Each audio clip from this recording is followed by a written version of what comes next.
سے پوچھتے ہیں زہرہ ستارہ جب اللہ نے حکم دے دیا تھا تو عرش سے آیا تھا تو سیدھا علی کے دروازے پہ آتا تو نے علی کی چھت کا طواف کیوں کیا؟ زہرہ ستارے کی آواز آئی اگر میں سیدھا علی کے دروازے پہ گر جاتا 14ویں صدی کا مولوی بھونک دیتا ٹوٹا تھا گر گیا ٹوٹا تھا گر گیا ٹوٹا تھا گر گیا۔ میں نے طواف کر کے بتایا ٹوٹا ہوا نہیں آیا بھیجا ہوا، ٹوٹ کے نہیں گرا۔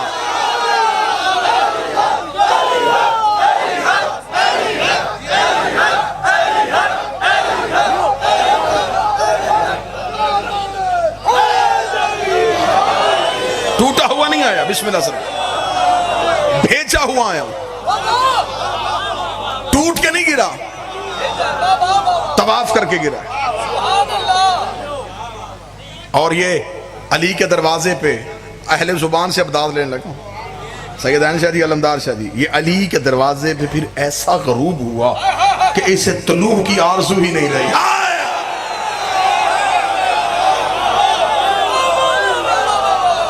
جو ویسے بھی ان کے دروازے پہ آ کے رک جائے نا پھر وہ رک ہی جاتا ہے۔ آپ کیا سمجھتے ہیں کہ کیا اللہ کا بھیجا ہوا تارا ہر دروازے پہ جا کے رک جاتا ہے؟ اور پھر خدا نے قرآن میں اس تارے کی قسم کھا دی، فَلَا أُقْسِمُ بِمَوَاقِعِ النُّجُومِ، مجھے قسم ہے اس ستارے کے واقع ہونے کی، اس کے سجدے میں گرنے کی، اس کے نازل ہونے کی۔ اور ستارہ جب بھی آیا ہے یہ انہی کے دروازے پہ آیا ہے۔ بس یہی وہ ستارہ ہے جو لوگوں کے مقدر میں بن کے چمکتا ہے۔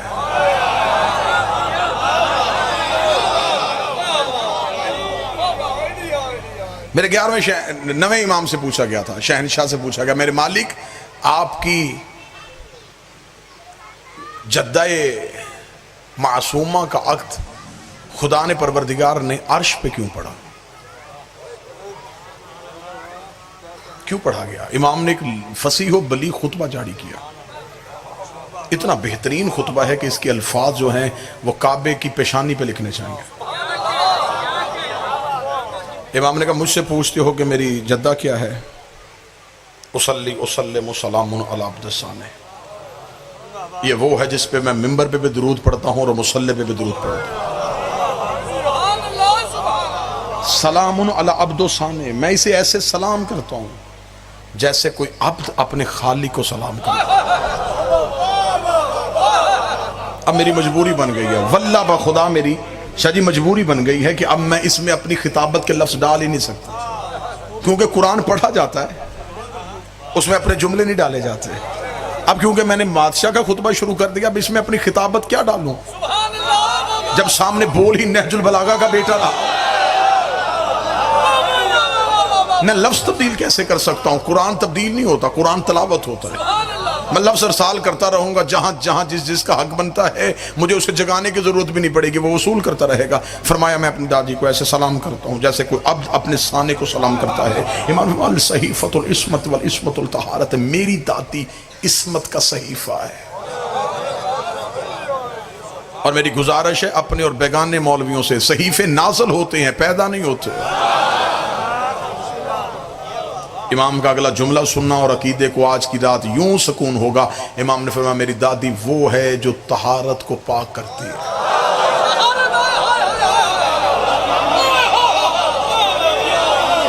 کہاں بیٹھے ہیں آپ؟ طاہر کو پاک نہیں کرتی، طہارت کو پاک کرتی ہے۔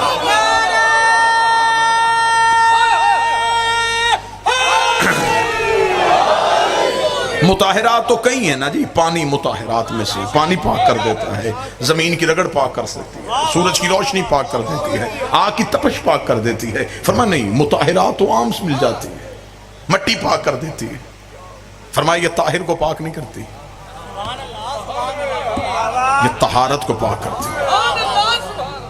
امام نے جملہ کہا، سائل کا جسم تھر تھر کانپا۔ امام نے کہا تم کیا سمجھتے ہو میری جدہ کی عزت کو؟ جبریل و مسکین و جنابہا ومیکائیل و سائل بابہا واسرافیل و عبد ترابہا واسرائیل و عدو و اصحابہا۔ جبریل جس کے دروازے کا مسکین ہو، کہاں جا کے پڑھیں؟ کس مبلغ میں جا کے پڑھیں؟ کہاں جا کے یہ عرفانیات سنائیں؟ فرمایا جبریل جس کے دروازے کا مسکین ہو، مسکین کہتے ہیں کمتر، مسکین کہتے ہیں حقیر، مسکین کہتے ہیں محتاج کو، مسکین کہتے ہیں چھوٹے کو۔ امام فرماتے جبریل جس کے دروازے کا مسکین ہو، مولویوں کے سروں پہ قرآن رکھ کے پوچھو جبریل کا عہدہ کیا ہے؟ سید الملائکہ، افضل الملائکہ، استاد الملائکہ، جو عرش پہ سب سے آگے بیٹھتا ہے، زہرا کے دروازے پہ سب سے پیچھے۔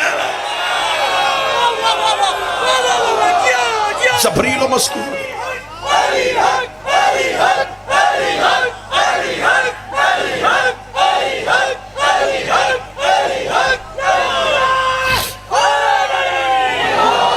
مالک حسین عزت دے جبریل و مسکین و جناب و میکائیل و سائل باب، میکائیل جس کے دروازے کا بھکاری ہو۔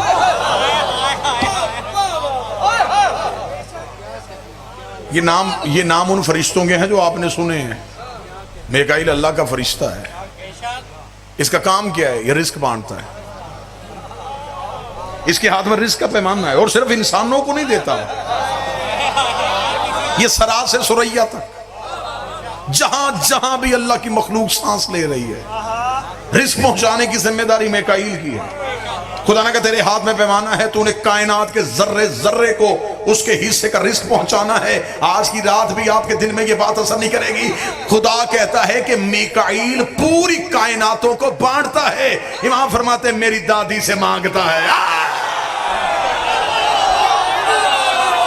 میکائیل و سائل اور باب۔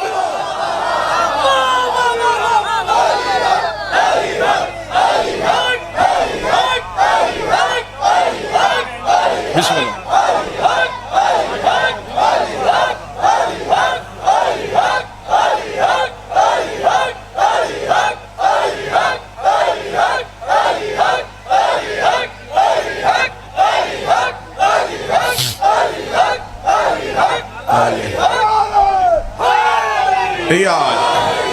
میکائیل و سائل، میکائیل ان کے دروازے کا، اسرائیل عدو اصحابہا، اسرائیل ملک الموت، اس کے نوکروں کے دشمن کا دشمن۔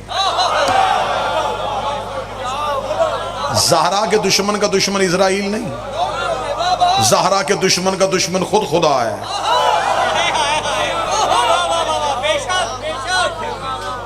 حجاب کا انکار ذات کا انکار ہے۔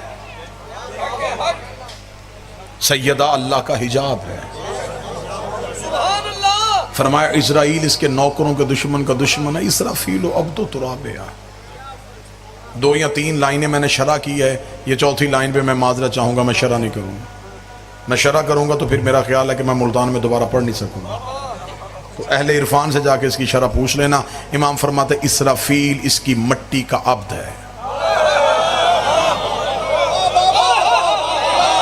مالک حسین عزت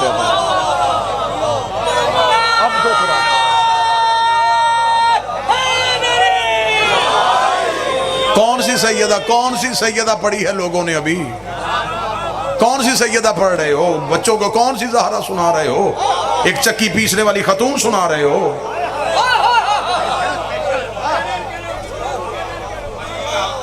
کیا عظمت سیدہ بچوں کو دی جا رہی ہے؟ ممبر کی علمی غربت ہے، تم نے فضیلت سیدہ پڑھی ہوتی تو آج ملعون نہ پیدا ہوتے۔ معاذ اللہ سما معاذ اللہ چکی پیسا کرتی تھی، معاذ اللہ سما معاذ اللہ غربت کے علاوہ خود شیعوں نے لکھ دیا۔ نبی نے اپنی بیٹی فاطمہ کو جہیز میں کیا دیا؟ ایک مشکیزہ، ایک مٹکا، ایک چٹائی۔ تیرے جیسے کمی کی جرت کیا ہے زہرا کے جہیز پہ نظر آ لے؟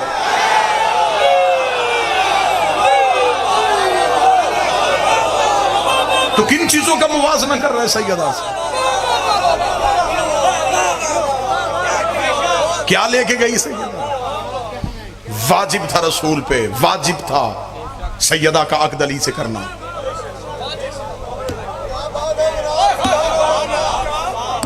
یہ رشتہ داری کی بنیاد پر رشتہ نہیں ہوا۔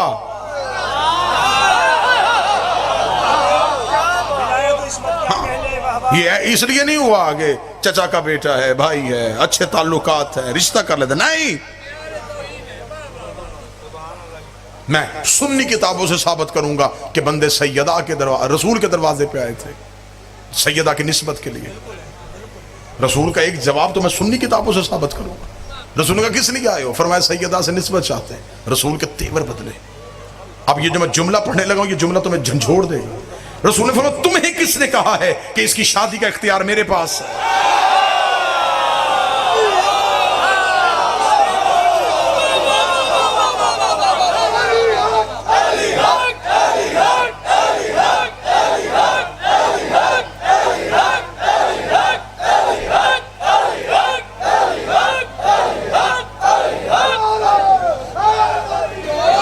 تمہیں کس نے کہا ہے کہ سیدہ کی شادی کا اختیار میرے پاس ہے؟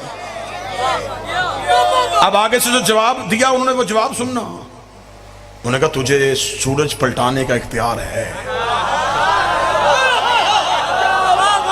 چاند دو ٹکڑے کرنے کا اختیار ہے, پتھروں سے کلمہ پڑھوانے کا اختیار ہے, درختوں کو چلانے کا اختیار ہے, فرشتوں کو دروازے پہ کھڑا کرنے کا اختیار ہے, اور بیٹی کی شادی کا اختیار نہیں. ملتان والوں اتنی قیمت دینا جتنی بنتی ہے. رسول نے کہا بدبختوں بیٹی مسلمان ہوتی رشتہ کسی مسلمان کو دے دیتا. معصوم میں نہیں بناتا وہ بناتا.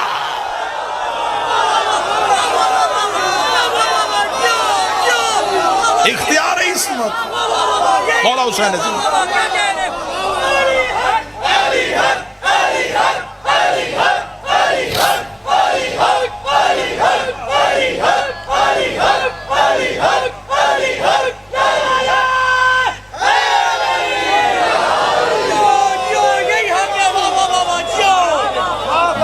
مسلمان نہیں ہے, بیٹی معصومہ ہے, عصمت کے قوانین وہ بناتا ہے.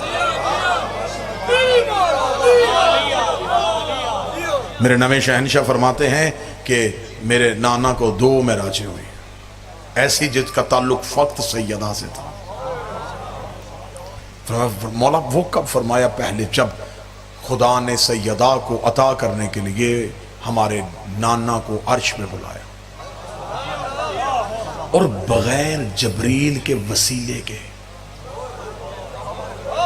خدا نے بالکل پردہ وحدت کے قریب کھڑا کر کے کہا انا آتینا.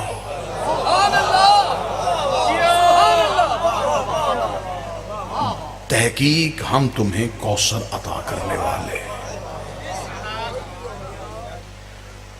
معصوم نے فرمایا کہ نزل القرآنین جدنا, میرے نانا پہ 2 قرآن نازل ہوئے تھے.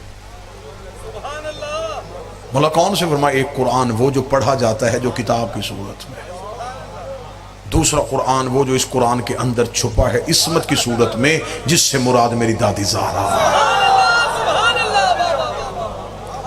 فرمایا پہلا قرآن بالکل عرفانی باتیں, بالکل داد سے بے نیاز باتیں. فرمایا پہلا قرآن جبریل کے ذریعے سے آیا. میری جدہ سیدہ وہ قرآن ہے جس میں خدا نے جبریل کو بھی نہیں رکھا, یہ خود رسول کو عطا کیا. سائل نے کہا مولا جب پہلا قرآن جبریل کے ہاتھ آ گیا تھا تو یہ قرآن جبریل کے ہاتھ کہاں ہے؟ سطر پڑھوں تو دل کرتا ہے یا اڑ جاؤں, یا پھر کوئی ایسی چیز ہو کہ صرف تم کانوں سے سنو نہ اور تمہارے دل میں رکھوں. مولا یہ قرآن جبریل کے ہاتھوں میں کیوں نہیں آیا؟ فرمایا جبریل کے ہاتھ میں اتنی طہارت کہاں ہے؟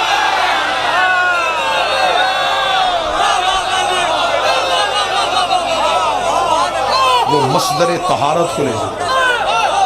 خدا نے کہا عرش پہ آ, مجھے درمیان میں جبریل وسیلہ نہیں چاہیے, درمیان میں جبریل وسیلہ نہیں چاہیے. جسے پتا ہے کہ آج یکم ذی الحج ہو چکی ہے اور آج کی رات کی نسبت کیا ہے, اتنی محنت کر کے اتنے عرفانیات کے دروازے پہ سجدے کروانے کے بعد اب جس دروازے پہ لے کے آنے لگا ہوں, فرمایا خدا نے بغیر جبریل کے وسیلے سے میری جدہ والا قرآن میرے نانا رسول کے ہاتھوں پہ رکھا, اور رکھنے کے بعد کہا میرا محمد یاد رکھنا تمہارے پاس یہ نور میری امانت ہے, تمہارے پاس یہ قرآن میری امانت ہے. امانت کا لفظ آنا تھا, میرے جد محمد نے کہا میرے مالک امانتیں تو واپس کرنی پڑتی ہیں, اس امانت کو واپس کب کرنے آؤ؟ فرمایا واپس نہ کرنے آنا, تو کائنات پہ رہنا, پوری کائنات پہ نگاہ دوڑانا, جہاں میرے ہاتھ نظر آ جائیں, جہاں میرے ہاتھ نظر آ جائیں, جہاں میرے ہاتھ نظر آ جائیں, جہاں میرے ہاتھ نظر آ جائیں.